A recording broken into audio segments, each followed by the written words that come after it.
Binky's A Game is a brilliant episode of Arthur. This is the first segment of the first episode of the 21st season, scarily near the end now.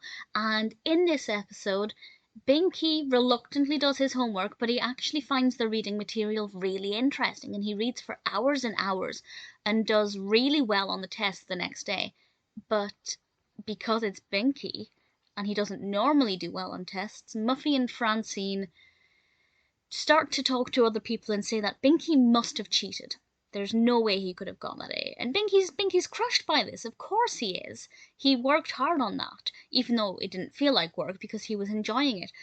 And he goes to extreme lengths, or considers going to extreme lengths, to prove that he didn't cheat. And honestly, I felt so proud of Binky.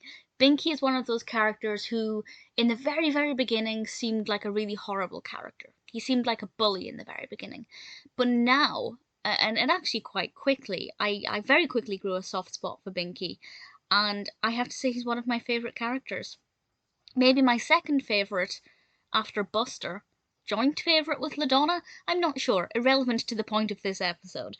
But I felt so proud of him for getting that A, and it was great to see him feeling so pleased with his achievement that I got really annoyed at Muffy and Francine for what they said. I understand where they were coming from. If somebody who never gets good grades all of a sudden gets a good grade, it looks a little bit suspicious. But at the same time, they didn't really think, well, why would he have cheated then?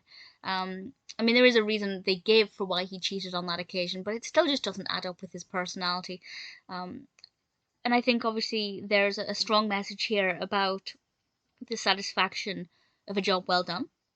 It gives some good study tips on how to try and remember information more effectively, and I really enjoyed it. Binky's A Game is a really strong start to the 21st season.